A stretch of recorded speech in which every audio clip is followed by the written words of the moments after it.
We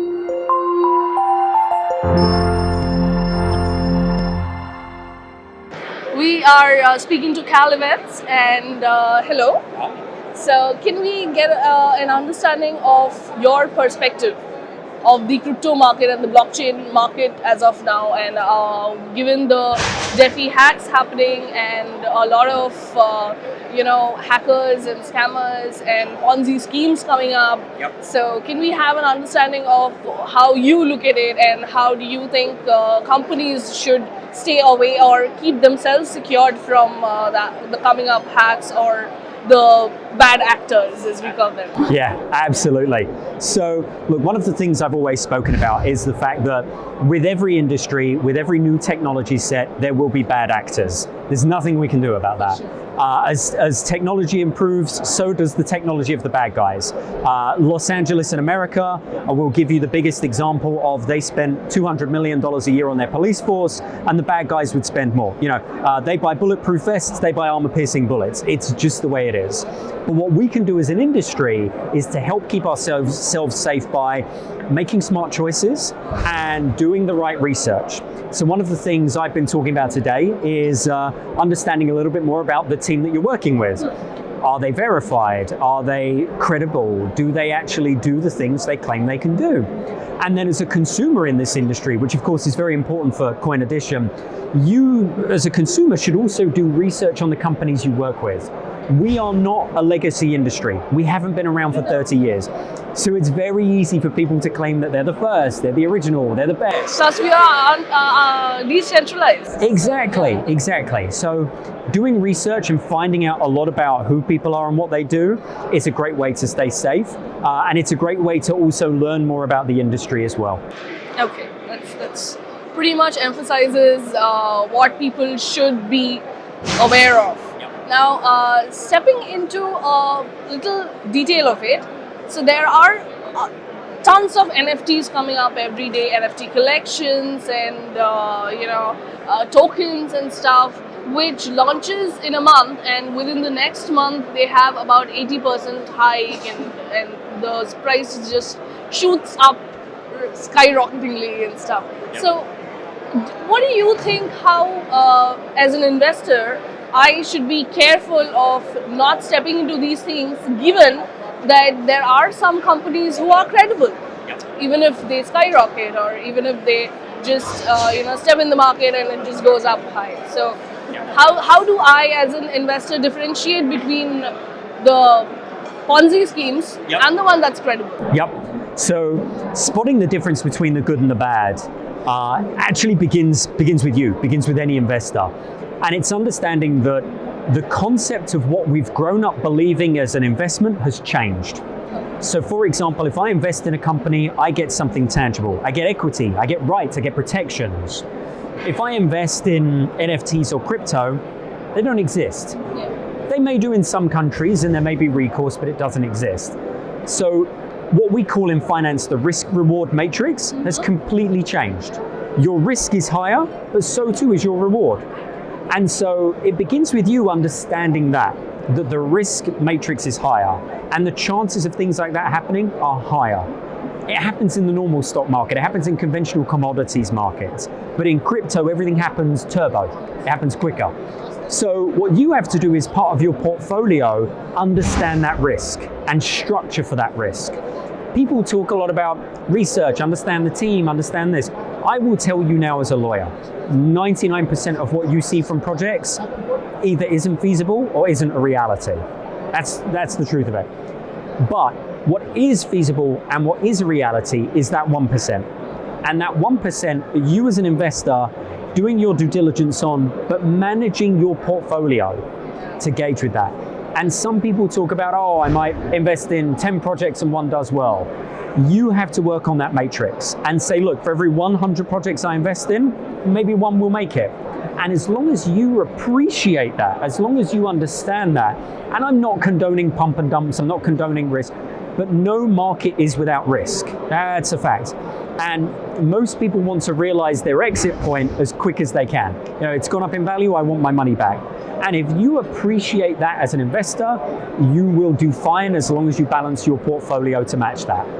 that kind of puts a lot of things in place for at least me as an investor. Okay, now with El Salvador claiming Bitcoin as their national currency, and with a lot of governments adopting crypto in their usage, see, crypto is nowhere to go, that is for sure. Now, do you think it can replace fiat in the coming ages? I do. In fact, I think if we look at the technology that underlines crypto, blockchain, distributed ledger, with some very, very easy tweaks, blockchain and distributed ledger and all of the underlying technology actually achieves what governments have been trying to achieve for years. You get rid of money laundering, you get rid of undeclared taxes, you get rid of tax evasion, you get rid of transfers that nobody knows about. All of those things that the government tries to stop dies with centralized currencies or anything of that nature. So I think the technology, as it grows, will become the norm. For example, if you look at the United Kingdom, something like 87% of all of transactions are now undertaken by debit card. It's almost a cashless society. And that is what most, if not all, countries will become, because it's so easy to manage the digitization. The expression I use is this: 92% of people own a motor vehicle. 13% of people understand how the combustion engine works. People will just get in the car, they'll drive it, and they'll use it. They have no idea how it works. And the same will be true of currencies as we move forward. That is true. Even I believe that. Okay, moving on to your views on, this is a dicey part. So, central bank of digital currency, that's the buzzword now. But some people like to stay away from it. Some people are willing to embrace it. What's your take on this? CBDCs. Yeah, great question. So I think centralized digital currencies are something that's going to happen. They will be something that happens. We have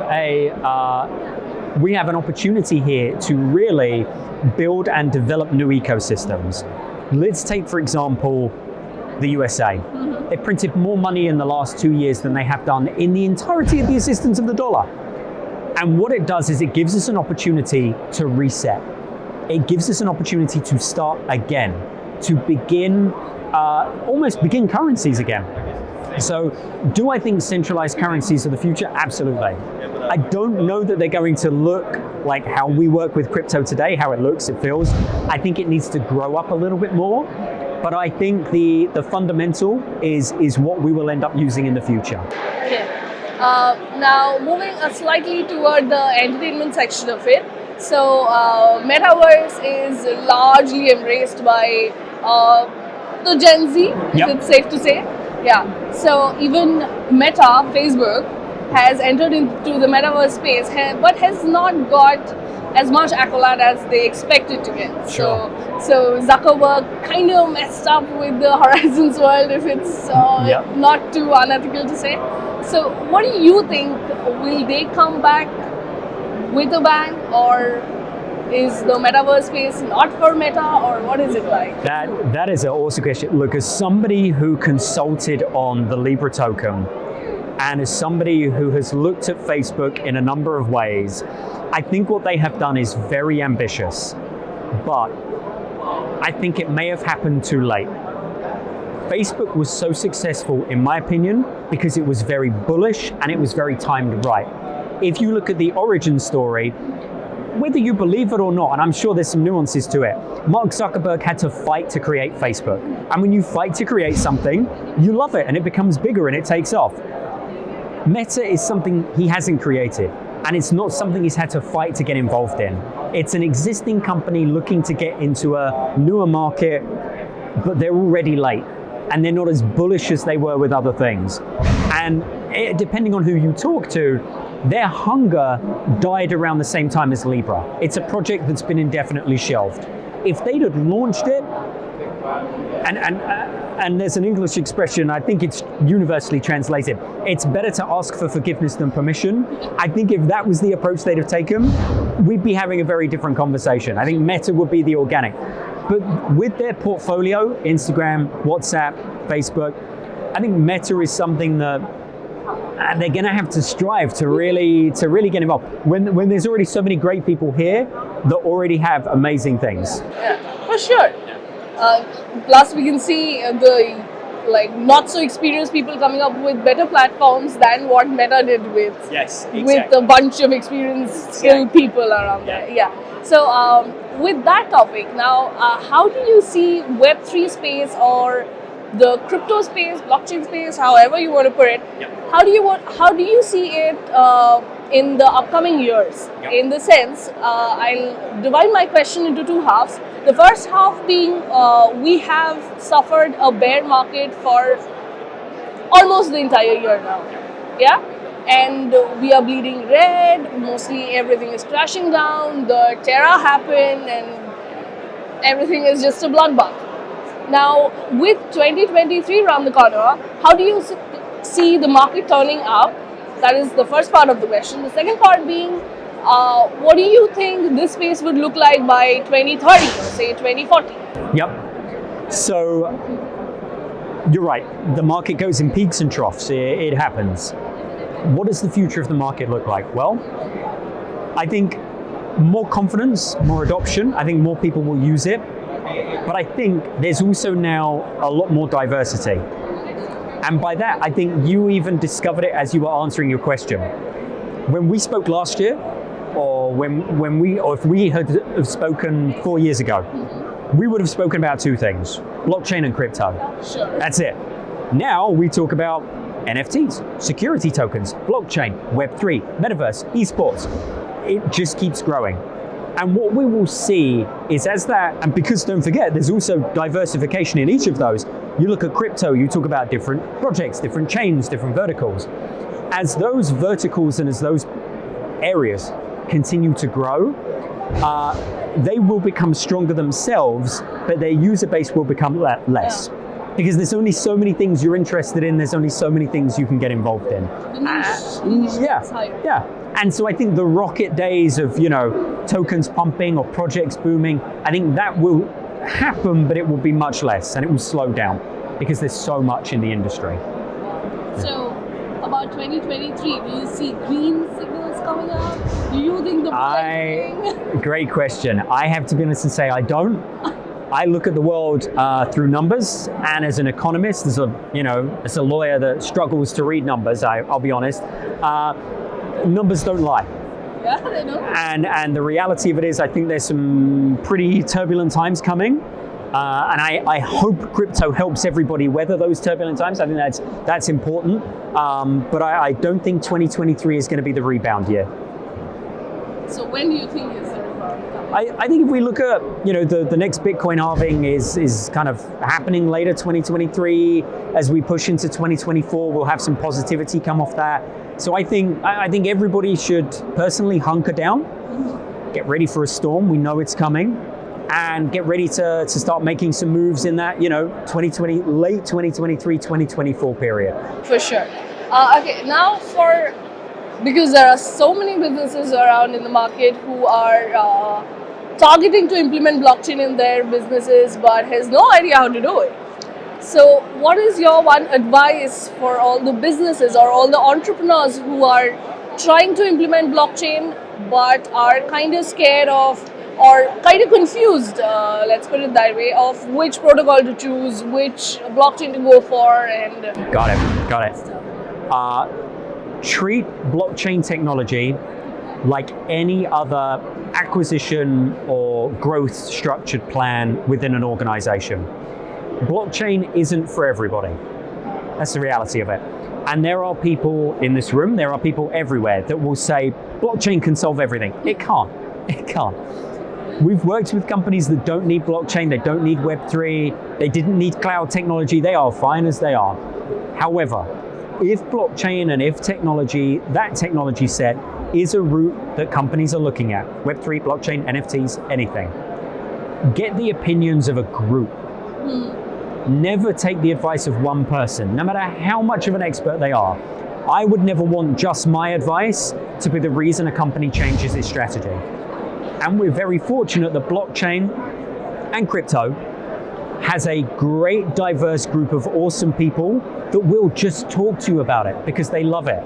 And if you ping people on LinkedIn, Telegram, and just say, look, we're this company, we're thinking of doing this, 9 times out of 10, people will give you their opinion for free. They'll tell you what they think. So use some good resources and get a community feeling on what you should use, and you'll get the right answers. Now, moving on to another part of crypto, which is US implementing crypto taxes. Yep. Yeah, and treating it as commodity goods. Yep. Which not a lot of people are happy about. No. Because not a lot of people think that it's a good. They think it's a currency, or rather it is a currency. Yep. So US's this stance of implementing taxes on crypto as a commodity good, how do you see it? Okay, first of all, I am very vocal about this. I think the US tax code is terrible. It's an absolute, it's a joke, the reality of it.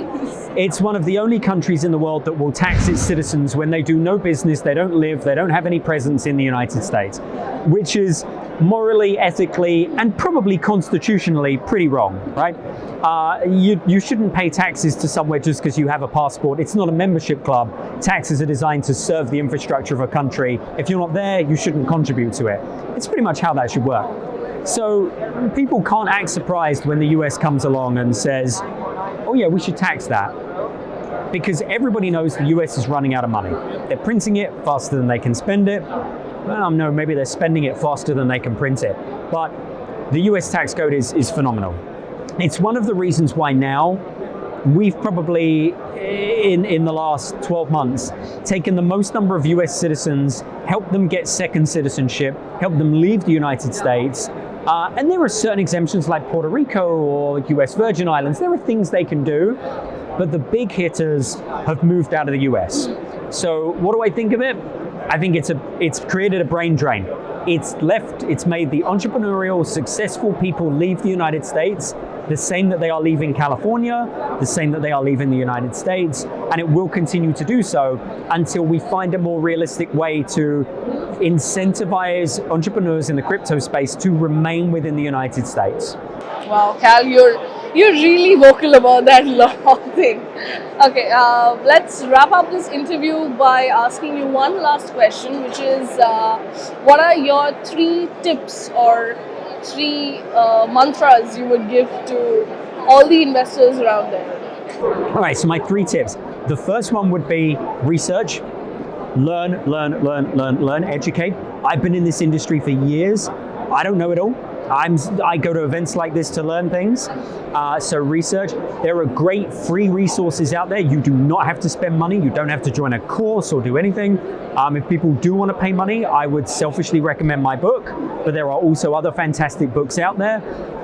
Once you've researched, then find things that you're passionate about.